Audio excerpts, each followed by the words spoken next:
നിങ്ങളെ മഹാഗഡ്ബന്ധനിലേക്ക് തിരിച്ചു കൊണ്ടുവരേണ്ട ഉത്തരവാദിത്വം ഉള്ള നേതാവ് എന്ന ആ ഒരു അധികാരം വെച്ച് പറയട്ടെ, വാതിലുകൾ തുറന്നിട്ടിരിക്കുകയാണ്. നിതീഷ് കുമാർ, നിങ്ങൾ ഇന്ത്യ മുന്നണിയിലേക്ക് തിരികെ വരണം. നിങ്ങൾ മഹാഗഡ്ബന്ധനിലേക്ക് വരണം. നിങ്ങളെ ഇന്ത്യ മുന്നണിക്ക് ആവശ്യമാണ്. നിങ്ങളുടെ ഓരോ വാക്കുകളും ഞങ്ങൾ ശ്രവിക്കുന്നു. നിതീഷ് കുമാറിനോടുള്ള ഈ അനുഭാവം അത് കൃത്യമായും അതിലേക്ക് തന്നെയാണ് നിതീഷ് കുമാറിന്റെ നീക്കം. ഇന്ത്യ മുന്നണിയിലേക്ക് കൃത്യമായി നിതീഷ് കുമാർ നടന്നു നീങ്ങും. BJP-യുടെ മന്ത്രിസഭ താഴേക്ക് വീഴാൻ കൂടി സമയമായി കഴിഞ്ഞിരിക്കുന്നു എന്ന് ഉറപ്പിക്കുന്ന രാഷ്ട്രീയ നീക്കങ്ങൾ പാറ്റ്നയിൽ സംഭവിച്ചു കൊണ്ടിരിക്കുന്നു. നമുക്കറിയാം, നിതീഷ് കുമാറിന്റെ പാർട്ടിക്ക് 45 സീറ്റുകളാണ്. എന്നാൽ ആ പാർട്ടിയാണ് ബീഹാറിൽ ആര് സഖ്യം വേണം എന്ന് തീരുമാനിക്കുന്നത്.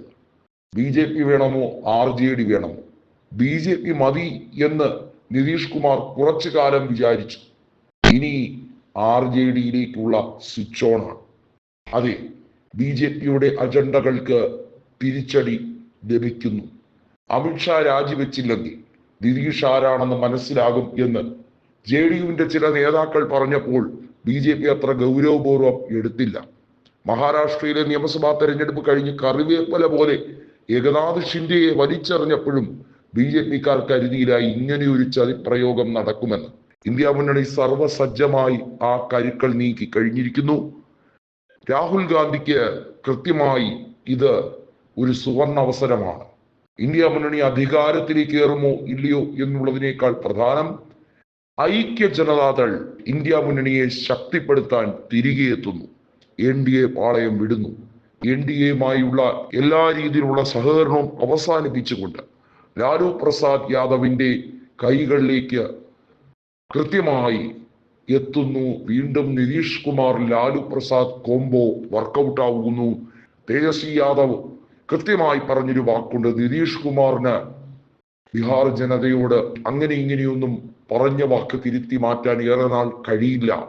നിങ്ങൾക്ക് എങ്ങനെ BJP-യുമായി സഹകരിച്ച് ഈ അപമാനം മുഴുവൻ സഹിച്ച് കടിച്ചു പിടിച്ച് നിൽക്കാൻ സാധിക്കുന്നു? നിതീഷ് കുമാർ BJP-യോട് പറഞ്ഞത്, നിങ്ങൾക്ക് പരമാവധി 90 സീറ്റുകൾ മത്സരിക്കാൻ തരികയുള്ളൂ. സമ്മതമാണോ? അല്ല എന്ന് BJP പറഞ്ഞു. എന്നാൽ ഞങ്ങൾ മഹാഗഡ്ബന്ധനുമായി പോകുന്നു. കാരണമുണ്ട്. നിതീഷ് കുമാറിനറിയാം, മഹാഗഡ്ബന്ധനുമായി മത്സരിച്ച് 100 സീറ്റിൽ മത്സരിച്ചാൽ അതിൽ 70 എണ്ണം നിതീഷ് കുമാറിന് ഉറപ്പാണ്. BJP-യുമായി സഹകരിച്ചതിന്റെ ഭാഗമായാണ് നിതീഷിന് സീറ്റുകൾ 45-ലേക്ക് ചുരുങ്ങിയത്. നിങ്ങൾ ബീഹാറിലെ മാത്രം കിങ് മേക്കർ അല്ല, നിങ്ങൾ ഇന്ത്യ മുന്നണിയുടെ ഈ മഹാഭാരത യുദ്ധം തന്നെ വിജയിപ്പിക്കാൻ കെൽപ്പുള്ള നേതാവാണ് നിങ്ങൾ. കാരണം ഇന്ത്യ മുന്നണിക്ക് ഒരു വലിയ ഹൈപ്പ് ഇട്ട് കൊടുക്കുന്ന ഒരവസ്ഥയിലേക്ക് കാര്യങ്ങൾ കൊണ്ടുവന്നു. BJP-യുടെ നട്ടെല്ലൊടിച്ചിരിക്കുന്നു. 12 MP-മാരുടെ പിന്തുണ JDU പിൻവലിക്കാൻ പോകുന്നു. ഇത് നിസാര കളിയല്ല. മോദിയെ താഴെ ഇറക്കാൻ ഇതിലും മികച്ചൊരു ഓപ്ഷൻ ഇല്ല എന്ന് കൃത്യമായി അറിയാം. നായിഡുവിന്റെ കൂടെ നിതീഷ് കൂടെ ഇല്ലെങ്കിൽ BJP-ക്ക് ഭൂരിപക്ഷമില്ല. കേവല ഭൂരിപക്ഷമില്ലാത്ത BJP എങ്ങനെ പോയാലും താഴെ ഇറങ്ങും എന്നുള്ളത് ഉറപ്പായിരുന്നു.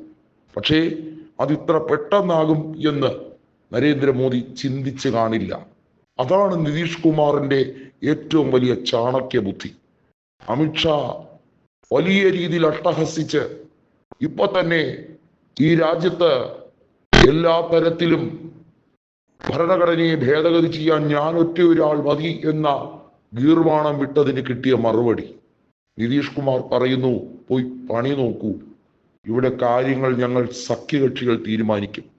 ഒറ്റയ്ക്കായിരുന്നല്ലോ മന്ത്രിസഭാ വികസനം ഉൾപ്പെടെ, ഒറ്റയ്ക്കായിരുന്നല്ലോ തന്നിഷ്ടപ്രകാരം എല്ലാ തീരുമാനങ്ങളും വീണ്ടും എടുക്കാൻ തുടങ്ങിയത്. ജോയിന്റ് പാർലമെന്ററി കമ്മിറ്റി വന്നപ്പോൾ ഒന്ന് ഞെരുങ്ങിയെങ്കിലും പല രീതിയിലും നടന്ന സംസ്ഥാന തെരഞ്ഞെടുപ്പുകളിലൊക്കെ അട്ടിമറി നീക്കം ഉന്നയിക്കപ്പെടുമ്പോഴും ഊറിച്ചിരിച്ചു കൊണ്ടിരുന്ന നരേന്ദ്രമോദിക്ക് 8ന്റെ പണി കൊടുത്തിരിക്കുന്നു നിതീഷ് കുമാർ. അല്ല, ലാലു പ്രസാദ് യാദവ്.